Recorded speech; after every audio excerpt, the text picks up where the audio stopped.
Hello, my name is Michael Gilleberto, Town Administrator for the Town of North Reading, and I welcome you to the second installment of the Town Administrator's Report. The current episode is focused on the town's transition to the MWRA for our long-term water needs. And with me today for the discussion is the Water Superintendent, Mark Clark, from the Department of Public Works. Welcome, Mark. Hi, Mike. Thank you. So, I guess as a starting point, we all know that there's been quite a bit of discussion about the town's water over the past couple of years. And maybe it would be helpful for our residents to hear a little bit from you, the history of the town's water system, and maybe some of the more recent history regarding the system. Sure, that'd be good. So our water system, we have approval from the legislature going back to 1936 to construct a public water system in North Reading. So as of next year, we'll be 80 years old. Probably the most visible landmark from the 1930s is the Tower Hill Water Tower, which you can see behind the new high school. The original water supply came from the town of Wilmington. We installed a water main down Park Street and constructed the new water tower, and that was kind of the origin of the water system. So that started in the 1930s. In the 1950s, that we kind of outstripped that supply. We actually constructed the first of our own series of well fields, the Central Street well field, which is up across from the Benevento Little League field on Central Street. We also made our first connection with Andover at that time. So there's actually a pipe that comes down, it's Gould Road in Andover to Central Street in North Reading. So our wells in Andover, and then at the same, kind of in the same time frame, we constructed a water tower close to there, which would be our Moose Hill Water Tower across from the Country Club on North Street. Progressing into the 1970s, as North Reading continued to grow, we developed a number of additional sources, the Lakeside Boulevard well field, the Stickney well, the Route 125 well. And that took us into the mid to late 1970s. As older residents or people who've lived in town longer may recall, the Stickney well actually had some contamination and was taken offline in the late 1970s. We constructed an emergency additional source, which is our railroad bed well down behind Shea Concrete off Route 62. Eventually settled with GE for the contamination of the Stickney well, and then constructed a water treatment facility serving that well in the same area. And then kind of the most recent large-scale construction we did after that water treatment plant was constructed was our third water tower over off of Swan Pond Road on the kind of the east end of town. So if you look at it kind of geographically, all our sources are kind of on the west and northwest corner of town, and then we have 3 water towers going across town to kind of provide equalization of pressure and flow as demands in different parts of town occur. I see. Thank you for that description of the history. For the wells that are currently in use, there's been much discussion with regard to the Ipswich River watershed. Could you tell us a little bit about how those wells relate to the river itself? Sure. Our wells don't actually fall on the Ipswich River itself, but they're in what's called the Ipswich River Aquifer or the Ipswich River watershed. So a watershed is basically, you take from the top of this hill to the top of a neighboring hill. Everything that falls on this side of the hill eventually makes its way into the main stem of the Ipswich River. So we're primarily on the Martins Brook sub-watershed of the Ipswich River is where all our wells are located. Ipswich River, people have heard that term a lot. It's been called one of the most highly threatened or most endangered rivers in the country. There have been a couple reports over the years that have actually targeted it or labeled it as such. And one of the primary concerns is low flows in the Ipswich River during the summertime, especially the upper reaches of the river. So, as you get down towards Ipswich or the Bay, the river flows all the time. But between Reading and North Reading, it's been seen in summers that the river itself, the main stem of the Ipswich River, actually becomes a series of segmented, disconnected ponds where fish go to try and survive during the summer until the flow is restored. And so it's kind of a very environmentally sensitive watershed, especially where North Reading, Reading, and Wilmington are concerned, because we're kind of the very upper reaches of the river. There's not a lot of recharge area upstream of us, so the river tends to be at its lowest flows in this section of the river. So our wells border Martins Brook. What we do is we pump water from the wells, take groundwater, we treat it, and then add chemicals, chlorine, fluoride, and then pump it out to the people for distribution. Mm-hmm.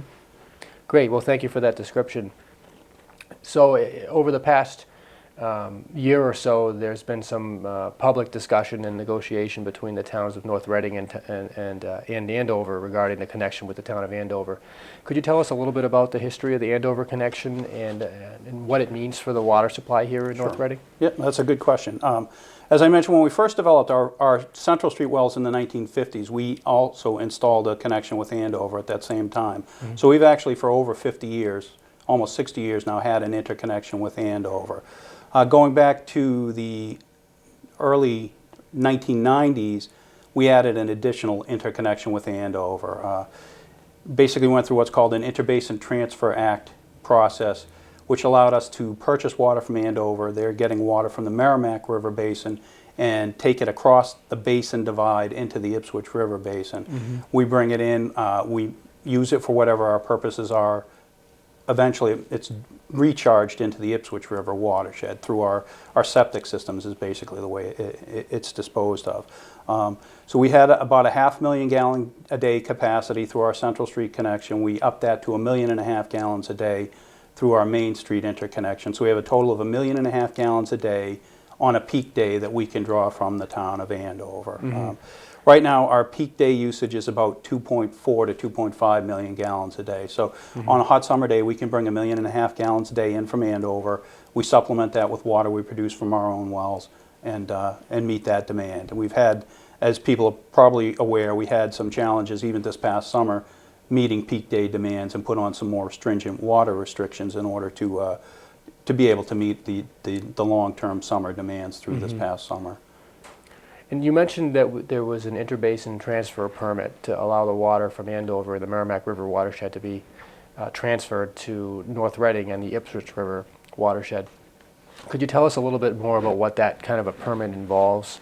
My understanding is that there's some state legislature action that's involved with approving that as well. There's some oversight. Could you maybe tell us a little bit about what's involved with Sure. And North Reading is kind of an interesting case because we were actually the first drinking water supply interbasin transfer permit granted in the state of Massachusetts. There had been some wastewater where they take used water, treat it, and then push it across a basin divide to dispose of it. We were the first to do that for our drinking water purpose, mm-hmm. where we brought water in from another community. It's a fairly intense process. You really have to demonstrate the need for that. The kind of the overriding view from the state's point is keep water local. So if you're taking water out of the Merrimack Basin, the desire is to recharge it in the Merrimack Basin. We were identified even back in the late 80s when we began this process as being a very water poor community. There weren't a lot of available resources to us to get water. And this Interbasin Transfer Act made its way through the various committees. There's a state committee called the Water Resources Commission that actually draws from the Mass DEP, probably EPA, a variety of environmental concerns have membership. Then they kind of sit, you apply, they review, and then condition your interbasin permit. Mm-hmm. So we have a permit that was granted for that up to 1.5 million gallons per day with certain conditions on mm-hmm. it. And how much does Andover provide us on an average day? On an average day over the course of a year, it probably works out to about 0.9 MGD, so mm-hmm. 0.9 of an MGD. I see. So in the discussion the public has seen, we've been negotiating the terms of a new intermunicipal agreement, which the Board of Selectmen for both communities signed back in June. And that agreement is essentially a 5-year agreement, retroactive to July 1st, 2014, so it'll expire on June 30th, 2019. The town has been looking towards its long-term beyond July 1st, 2019. Could you tell us a little bit about what Andover has to offer, what limitations Andover might have in terms of their ability to offer additional water? Sure. One of the discussions we had as we were going through our intermunicipal agreement with Andover was just that: what are the long-term ability of them to meet North Reading's needs? Mm-hmm. The response we had was that they're able to provide that 1.5 million gallons a day. They would be hard-pressed to provide our entire volume that we need, and especially going forward. So they're limited. They're under not the same restrictions we are that they're not in the Ipswich River watershed, but in order for them to withdraw more water from the Merrimack River watershed, they would have to basically go through the same permitting process where they would need to apply to the state, demonstrate a need in order to be able to take more water, treat more water, and then furnish more water to North Reading. So they would have to go through the same review process, and then conditions would be placed upon the ability for them to do that. And would they have to make infrastructure improvements? Would they have to add additional piping or treatment capacity? There likely would have to be that. I mean, obviously they have their own growth that they're still looking to have in Andover. They're trying to, as most communities, they're still trying to, mature, outgrow, add additional industry. So their water treatment plant is probably 30 years old at this point. It works very well, but it's probably getting to the age where it needs to have additional infrastructure to that. Piping wise, if we ever do try to take more than 1.5 million gallons a day, we do cause some pressure problems on the Andover side of the interconnection, so there would likely have to be additional just piping infrastructure or larger pipes between the two communities. So with regard to the need to look to another source, tell us a little bit about the challenges with our current system. We know that we had 4 wells at one point in time, and now we have 3 wells. You've spoken about the challenges of the amount of water that Andover can provide us, but what are some of the other concerns that the town's facing with regard to its water system, and specifically how much water we can provide our community from our system? Sure. So our concern is our system is an aging infrastructure, obviously. The newest of the wells we put in, which was the railroad bed wells to replace the Stickney well, are now 35 years old. So they're not new by any means. And then the oldest of our well fields is 60 years old. So our wells themselves are getting very old. They can be replaced with kind of in-kind wells, which would help restore some of the capacity, but there's fairly significant cost to that. We've actually looked at the cost to invest in our own infrastructure over the next 20 years or so in order to maintain kind of the as-is system we have. And costs have been estimated by our engineers to be about $20 million over the next 20 years, reinvesting in our own infrastructure. So water quality we provide, it meets all Safe Drinking Water Act requirements, the US EPA and the local government requirements. We do meet those standards. It's more of a quantity issue, as you referred to. So we would need to invest fairly significantly in our well fields and be able to restore any capacity to them in order to be able to continue to utilize them. Sure. And so we know by virtue of the fact that we've had water use restrictions in town over the past few summers, and as recently as this past summer. So clearly there isn't enough water to meet what we believe the demand is. Has there been any analysis in terms of what our water demand might be in the future? Yeah, there have been some. And is it expected to increase? Is it expected to decrease? There are kind of a couple factors that go into that. It is not really expected to decrease at all. Basically, going back to the 1990s again, and we had the Interbasin Transfer Act with Andover. That was looked at, what would the water demands of North Reading be over the next 20 years or so. So in the early 90s, we built that infrastructure. People that have lived in town can kind of recognize, if you go subdivision to subdivision, you can see kind of the nature of what was built in the 90s and the early part of the 2000s. So we projected out 20 years that this interconnection with Andover would meet the long-term water demands of North Reading. We found after about the first 10 years that we already were bumping up against the ability to supply the summer needs of North Reading. So that 1.5 million gallon a day limit was being hit fairly early in that contract. And then as we've gotten to the end of the contract, and actually that first 20-year contract expired, more frequently than not, we were having periods where the demands greatly outstripped the ability to meet those needs. So going forward, we're not expecting that type of development to continue in North Reading. We've gone from the large single-family home subdivisions. They're more the 40B type, more condo type development going on in North Reading. Growth is expected to continue. North Reading still does have the ability to grow. Kind of an unknown in that factor, and I'm not going to really touch too much on this, is the sewer issue, that if we ever do have sewage in North Reading to replace some of the septic systems, we do have a lot of underused commercial and industrial properties, that the use on the property is limited by the fact that they have to dispose of their water on site. The one example that kind of shows this is if you look at River Park Drive at the end of Concord Street, where the Teradyne properties are, nice big office park properties, fairly high water users. That's the only site in North Reading that actually is sewered and goes out of basin to be disposed of. So there could be a turnover. You think of Concord Street, there are a number of interstate trucking terminals. There may be a higher and better use to those properties going forward, which may drive additional water demand if sewer were ever to come. But Sure. there should be a gradual, and it's anticipated that the water demand will increase slightly over the next 20 years or so. So with sewer being kind of an outside consideration that may drive that even further. Sure. So I'd like to come back to the sewer in a couple minutes, Mark. Thank you for bringing it up, because I do think it's an important part of the conversation, and it's important for the public to understand where sewer relates to this and where it does not relate to it. Coming back to the town's options, so certainly we're not able to meet the need that we have today with regard to our current water supply in Andover.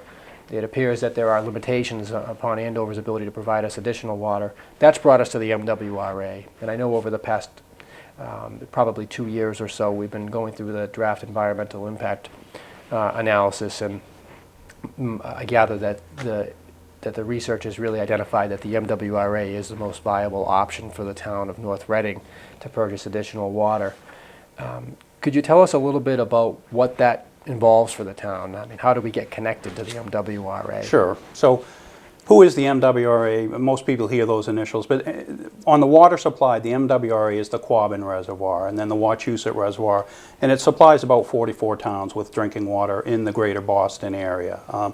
Reading, if people are familiar with Reading's water supply, they used to have their own well fields going back 15, 20 years ago. They joined the MWRA as a community back about 8 or 10 years ago.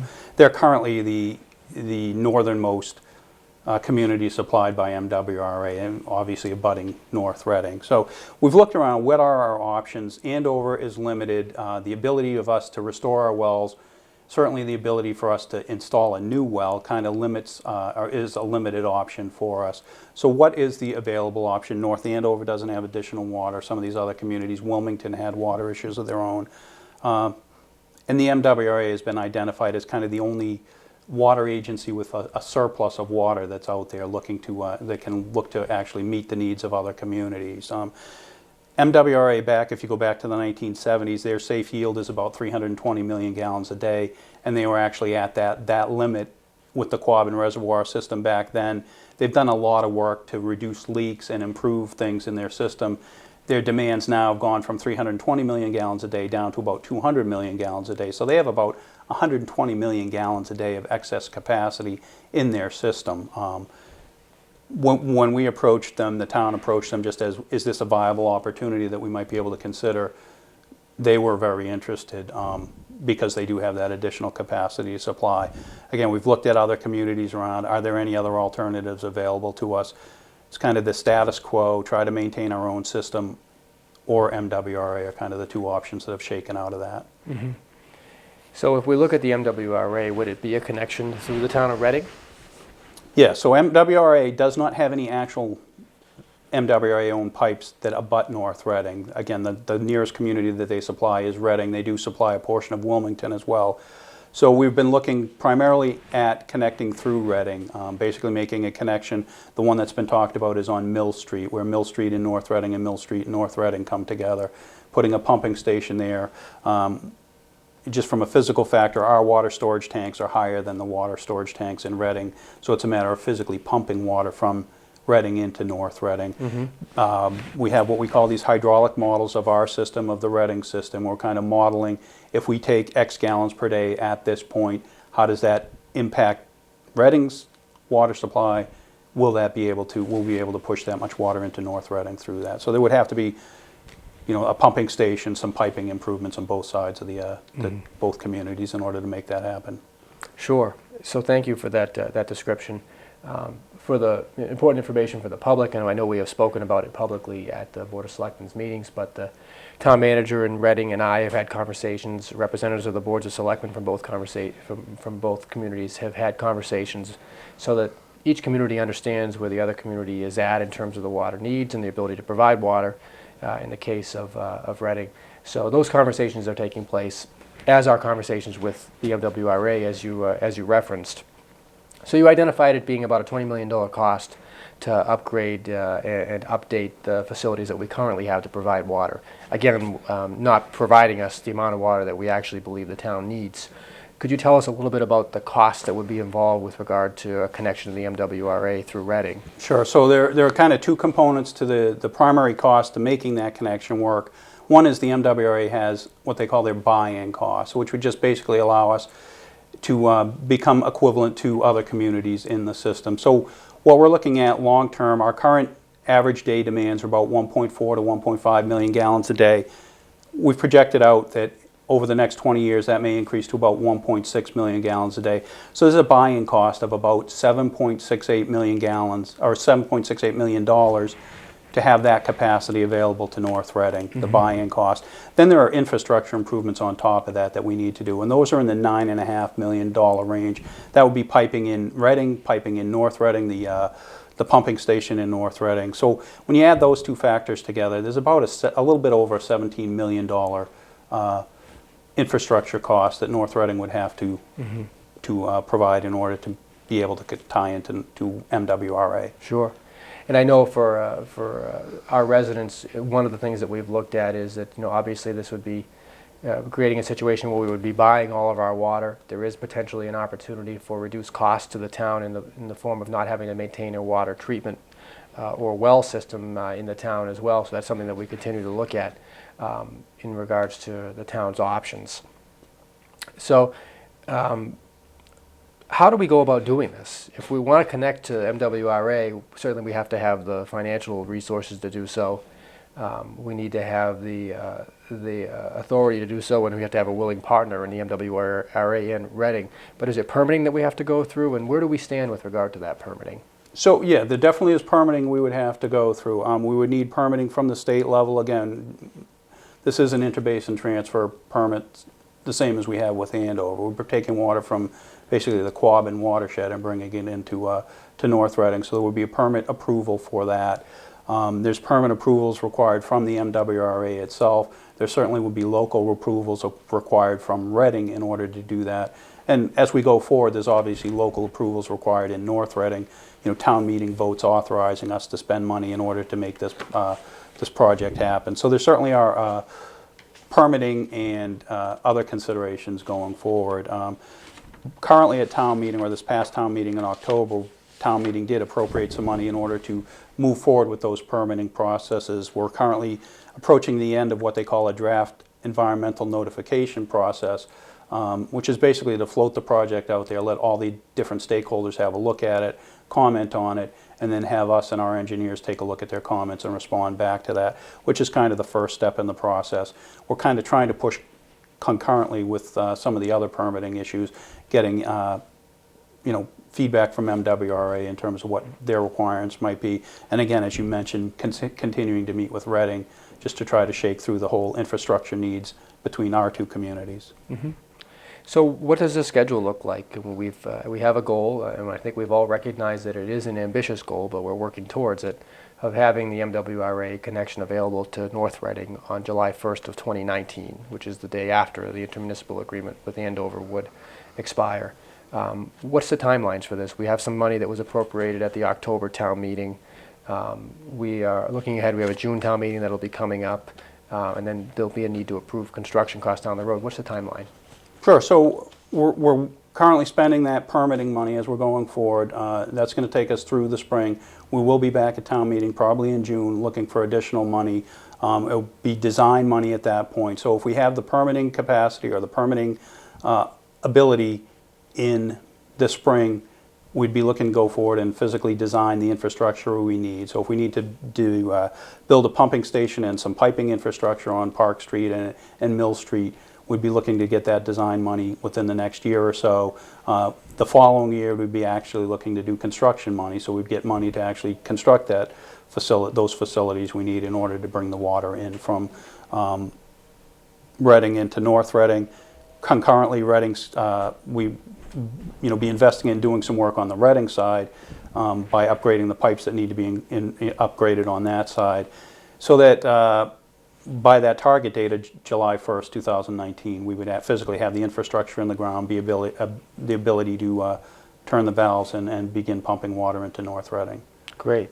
Excellent. Well, thank you for that, that description as to the project. It's certainly a significant construction project in terms of its size and its cost. And that leads me to, I think, an important question for folks to understand. How is the town slated to pay for this, for a project of this size? Ordinarily, I think, and this would be good background information for people at home, ordinarily if there's repairs to the water system, they come out of the water enterprise budget, they're approved at town meeting, and they're funded through the water rate. Tell us a little bit about how the town is looking at funding this. Sure. So the water is what we call an enterprise fund. It means we don't draw from the general fund for any of our funding sources. We're pretty much self-sufficient for everything. So when we have personnel, when our personnel are retired and we pay their retirement benefits, for our chemical costs, for electrical costs, for our capital costs, if we built a new water tower, those all eventually come back basically to the water ratepayers to pay. If there are grant opportunities, we certainly take advantage of those. But basically whatever we pay, whatever we commit to paying for gets paid for through the water ratepayers in North Reading. So it does come back to the water rates. The projections our engineers have done have looked at over the next 10 years, what would it cost us to fund this type of work? And the number that shakes out is about a 7% rate increase on average per year over the next 10 years. So it's a fairly significant number in order to get us from where we are in order to be connected to the MWRA. So is the town on its own to fund this type of a project, or are there options out there to defray that cost so that it isn't as significant? That's an excellent question. And certainly, if you asked that question about 5 years ago, it would be a different answer than it is today. There are some beneficial opportunities that are out there right now that kind of make this a little more attractive than it would have been 5 years ago. So the number of the 7% that we're floating out there, that we're using as a reference, is based on the town paying the full cost on our own.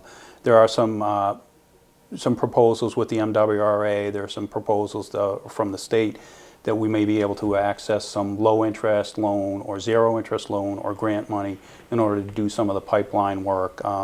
Some of the MWRA buy-in costs are able to be spread out over a longer period at basically zero interest. So there's some opportunities that may actually scale the cost back to go to the MWRA.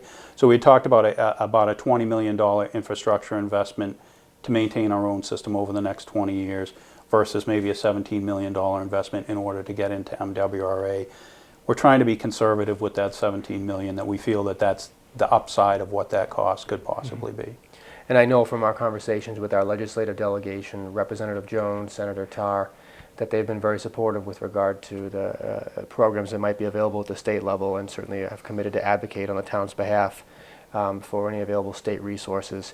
We know there's a pretty significant opportunity in the state's MassWorks grant program, which is essentially a program that assists communities with infrastructure improvements that might be tied to additional development in the community, and certainly the ability to have more water that we could provide may be able to support such development in the town. So we'll continue to pursue those options with our legislative delegation.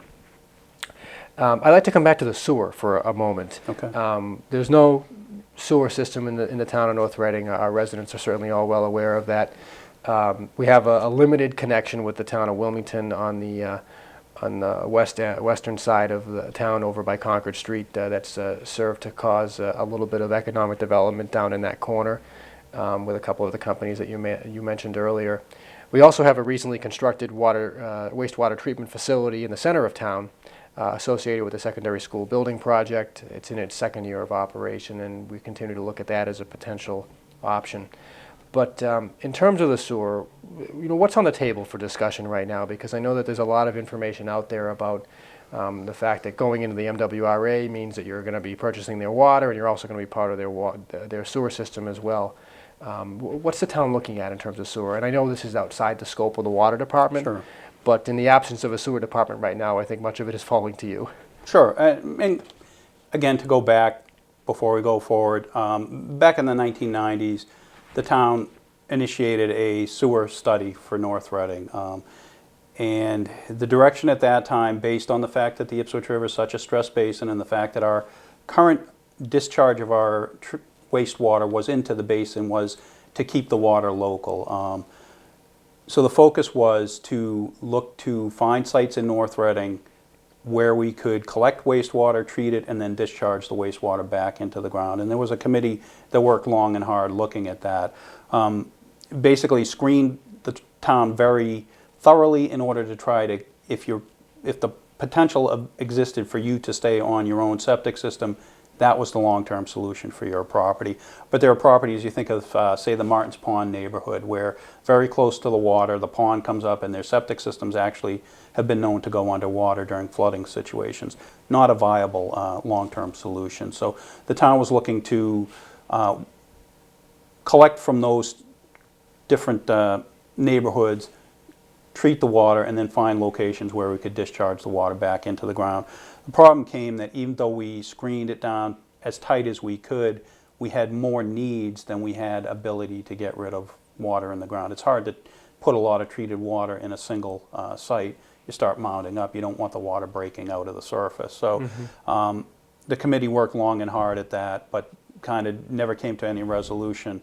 So the town is now looking with the ability to bring water in from outside the basin. There may be the ability then to discharge water or to pump water out of North Reading, wastewater out of North Reading to be treated and discharged somewhere else.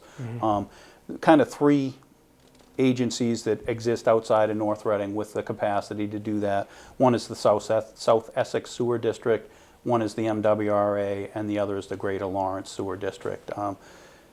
We've looked at the opportunity to go to the MWRA. The problem that exists is between North Reading and their treatment facility, there are some communities that experience very surcharge situations when there's heavy rain. They have combined sewer and stormwater systems, and when it rains, it basically surcharges the system.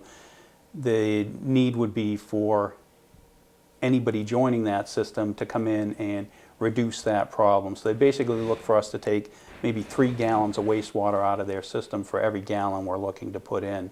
It's a very expensive proposition. Probably the more viable solution may be to go to Greater Lawrence, which would be through a connection to Andover, maybe in Main Street, and go to Greater Lawrence, which is in North Andover, and discharge that way. The intent is, as we're going through this environmental process, we're moving forward with both the water and the wastewater kind of simultaneously. The intent would be to keep them going together and come to solutions at the same time. The actuality of it is that the water is probably going to be a more viable and a more quickly resolved issue, and to just bring that to conclusion quicker than the wastewater could be. And as a result of that, as a result of some of the challenges about what options we have for sewer, the costs associated with the sewer infrastructure, the selectmen have identified as a priority that trying to build on that connection on the Wilmington line is the best option available for the town, to take those properties along Concord Street where there might be an opportunity for additional development and make them more economically attractive by making sewer available. And that would be as a potential interconnection through the town of Wilmington, or expansion of that interconnection with the town of Wilmington further up Concord Street and into North Reading. So for the extent of what the town is looking at regarding the conversation with the MWRA beyond the water, the MWRA is the recipient of the sewerage from that connection, and that is the area that we're looking at. But that's the limitation of what we're looking at right now, mostly because of the cost that's associated. So with regard to the sewer, I mean, if we became connected to the MWRA in a way beyond what we have now, would that mean that there would be sewage coming into North Reading, or is it just purely a sewage going out of North Reading and into to the MWRA? No, that's a good question. When we talk about bringing sewage into North Reading, we're not talking about bringing sewage, wastewater into North Reading. Bringing pipes into North Reading to collect the wastewater that we're currently generating, and then pump that somewhere else for treatment and disposal. In the case of MWRA, they have the big treatment plant down by the airport in Winthrop. They treat the water and then it's piped out underneath the ocean and discharged eventually out there. So it would be actually we're bringing pipes into North Reading to take our sewage out of North Reading. I see. Is there anything further that you think the public should know with regard to our water system or with regard to our discussions about the MWRA?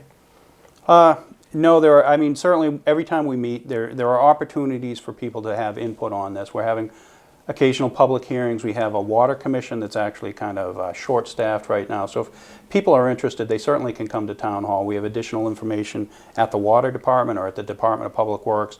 There's some information on the town's website about these issues. But we'd certainly be willing to share with people, or answer questions anyone might have relative to these issues. That's a really important point, Mark, and just for the residents who might be watching this, we have a notice out right now. It's sort of a casting call for anybody who might be interested in participating in a board or commission here in town. If you have a talent, if you have knowledge, or if you simply have a desire to become involved, there are vacancies on a variety of boards and commissions, one of them being the town's water commission, and I would urge you to contact the Selectman's office for additional information and potentially for consideration to be appointed to a board. You don't necessarily have to have a background in water or be an engineer. You really just have to have a willingness to serve, and I think we can both say that the town is in need of that service with regard to this particular project. Absolutely. In terms of the information, you brought up a good point. We've had 3 public discussions with the Board of Selectmen this past spring. There was a presentation made at the October 2015 town meeting. There'll be discussion during the town's budget process over the next few months leading up to the June town meeting.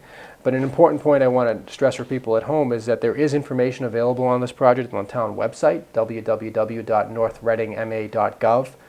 The Board of Selectmen also intends that the town will host at least 1, possibly 2 workshop sessions where the public is invited to come, and rather than to testify or to be spoken to about it, to engage in a productive workshop type discussion to learn more about what the options are and to ask questions and have a question and answer type discussion to learn more about the project ahead of the decisions that the town will be asked to make in the future. So I ask people to keep an eye out for when those meetings are announced. They'll be put in the North Reading transcript and on the town website in advance, and we'd urge people to attend to learn more about this project.